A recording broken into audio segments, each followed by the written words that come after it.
வணக்கம். என்னோட ப்ரீவியஸ் வீடியோல இந்த மாந்திரீகம், சூனியம் இந்த மாதிரி விஷயங்களை ஒரு மனிதன் நம்பும்போது அவனோட ஆழ் மனதில் இருக்கிற சக்தி எந்த அளவுக்கு நெகட்டிவா வேலை செய்யும் அப்படின்ற விஷயத்த நான் சொல்லியிருந்தேன். அதோட கண்டினியூவேஷன் தான் இந்த வீடியோவும். இன்னைக்கு நான் சொல்ல போற 2 நபர்களோட கதை அவங்களோட ஆழ்மன சக்தி மற்ற எல்லா சக்திகளை விட ரொம்ப சின்னது. வெளியிலேருந்து யாரோ நமக்கு ஏதோ ஒரு தீங்கு இழைக்கிறாங்க, ஏதோ ஒரு கெட்டதை நினைக்கிறாங்கன்னு நினைச்சு வாழ்க்கையில ரொம்ப நொந்து போய் மனம் தளர்ந்து இருந்த அவங்களுக்கு, இல்ல, உன்னோட ஆழ்மன சக்தி ரொம்ப ரொம்ப பெரிது, உன்னால மற்ற சக்திகளை விட பெரியவங்களா இருக்க முடியும் அப்படின்ற ஒரு விஷயத்த புரிய வச்ச கதை தான் இது. ஸோ இன்னைக்கு முதல்ல நம்ம பார்க்க போறது ஒரு பெண்மணியோட கதை. இவங்க சர்ச்சில் ஒரு ப்ரேயர் குரூப்னு இருக்கும். ஒரு 10 பேர் சேர்ந்து ஒரு ப்ரேயர் குரூப்னு இருப்பாங்க. அதுல திடீர்னு இந்த பெண்ணை விலக்கி வச்சுட்டாங்க. அதாவது இந்த ப்ரேயர் குரூப்ல இவங்களை சேர்த்துக்கல. விலக்கி வச்சோன்னே ஒரு நாள் இந்த ஆத்தர், இந்த புத்தகத்தை எழுதினவர் இந்த பெண்ணை சந்திக்கிறாரு. ரொம்ப மனம் தளர்ந்து போய் அவங்க இருந்தாங்க. அப்ப சொல்லியிருந்தாங்க, நான் ஒரு ப்ரேயர் குரூப்ல மெம்பரா இருந்தேன். திடீர்னு அவங்க யாருமே என்கிட்ட பேசாம இருக்காங்க. எல்லாரும் என்ன அந்த ப்ரேயர் குரூப்ல இருந்து விலக்கி வச்சுட்டாங்க. எனக்கு அவங்க ஏதோ சாபம் கொடுத்துட்டாங்க போல இருக்கு. நான் ரொம்ப பேட் லக்கான ஒரு பர்சன். அவங்க என்னை விலக்கி வச்சனால என்னோட வாழ்க்கையில என்னமோ ரொம்ப தப்பாவே நடக்குது. அவங்க ஏதோ எனக்கு தப்பா ஏதோ அந்த பிரார்த்தனைகள்ல செஞ்சுட்டு இருக்காங்க. அவங்க ப்ரே பண்ணும்போது தப்பா ஏதோ செஞ்சுட்டு இருக்காங்கன்னு. அப்ப இந்த ஆத்தருக்கு ஒரு விஷயம் புரிஞ்சிச்சு.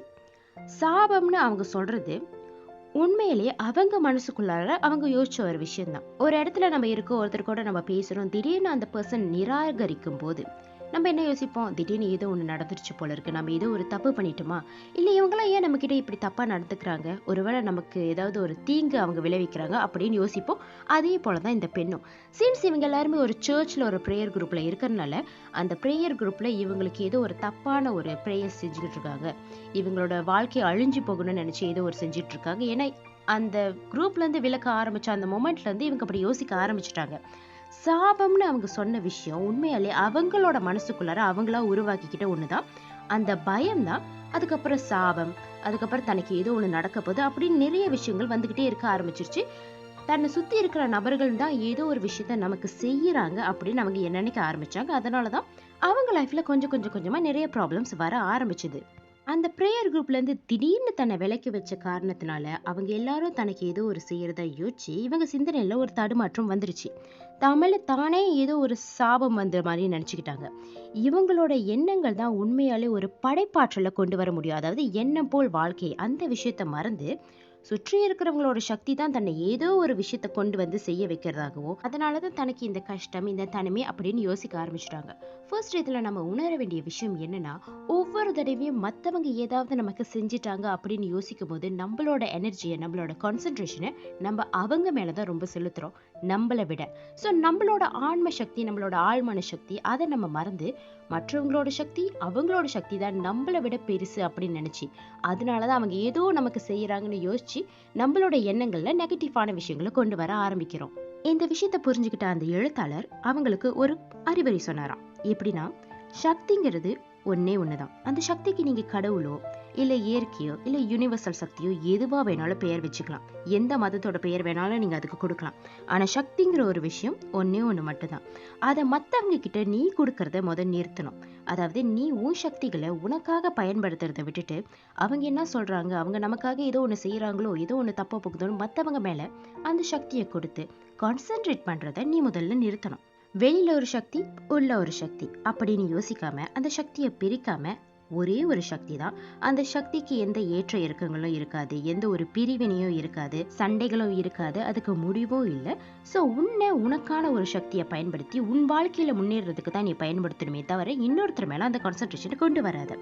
அதோட நீ உன்னுடைய அந்த சர்ச் ஃப்ரெண்ட்ஸ், அந்த குரூப் ஆஃப் பீப்புளை பார்க்கும்போது அவங்க மேல உனக்கு அந்த பரிதாபம் தான் வரணும். இவங்க ஏதோ ஒரு அறியாமையில தான் தன்னை விலக்கி வச்சுட்டதாகவும், இவங்க மேல எனக்கு எந்த ஒரு கோபமும் இல்லை, இவங்க என் மேல எந்த ஒரு தப்பான விஷயத்தையும் செய்யல, ஆனா இவங்க ஏதோ ஒரு விஷயத்த ஃபாலோ பண்றாங்க, யாரோ ஒருத்தரோட சொல் பேச்சை கேட்கறாங்க, இட்ஸ் ஓகே, அவங்க அறியாமையில இருக்காங்க, அந்த அறியாமை காரணமா தான் என்ன இங்கிருந்து விலக்கி வச்சுட்டாங்கன்னு நீ சமாதானத்தை சொல்லணும்னு சொன்னாராம். இந்த அன்பு, இந்த கடவுள், இந்த சக்தி, இது யாருக்குமே இந்த மனிதன் தான் பெருசு, இந்த மனிதன் சிறியவன் அப்படின்ற ஒரு விஷயம் கிடையாது. எல்லா இடங்கள்லயுமே அன்பு இருக்கு. ஸோ எல்லாரோட பிரார்த்தனைகளிலும் அந்த சக்தி கேட்க ஆரம்பிக்கும். உனக்குள்ள இருக்கிற சக்தி தெய்வீக சக்தின்னு நீ முடிவு பண்ண ஆரம்பிக்கணும்னு. அப்புறம் தினமும் தூங்குறதுக்கு முன்னாடி இந்த ஒரு விஷயத்த தனக்குள்ளார சொல்லிட்டு தான் தூங்கணும்னு அந்த பெண்ணுக்கு இவர் ஒரு சஜஷன் கொடுத்தாராம்.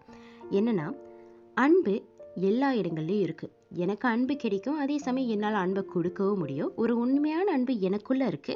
அந்த சக்தி என்னோட வாழ்க்கையை மேம்மேலும் வளர்றதுக்காக உதவ போது. என்னுடைய சக்தி மற்ற எல்லா நெகட்டிவான சக்தியை விட பெரியது.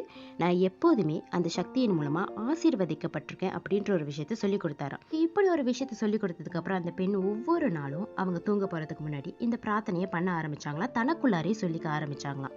தன்னுடைய பாசிட்டிவான சக்தி வெளியிலேருந்து எந்த ஒரு நெகட்டிவான சக்தி வந்தாலுமே அதன் மூலமா எதுவும் செய்ய முடியாது. தன்னுடைய ஆழ்மன சக்தி ரொம்ப பெருசுன்னு உணர ஆரம்பிச்சாங்க. அதுக்கப்புறம் கொஞ்சம் வாரங்கள் கழிச்சு மறுபடியும் இந்த எழுத்தாளர் அந்த பெண்ணை போய் சந்திச்சாங்களாம். அப்ப அவங்க சொன்ன விஷயம், நான் இப்போ ஒரு மன அமைதியில இருக்கேன். என்னால எல்லா விஷயங்களையும் புரிஞ்சுக்க முடியுது. மற்றவங்க எனக்காக எந்த தீங்கும் செய்யல. அதோட என்னை வெளியாக்கின அந்த பிரேயர் குரூப்ல இந்த மெம்பர்ஸ் ஒவ்வொருத்தருக்கும் நோய்வாய்ப்பட ஆரம்பிச்சிருச்சு. அவங்க சில பேர் இறந்து கூட போயிட்டாங்க அப்படின்ற ஒரு விஷயம் சொன்னாங்களாம். இதுல இந்த பெண் எந்த ஒரு மாந்திரிகமும் சூனியமும் செய்யப்படல.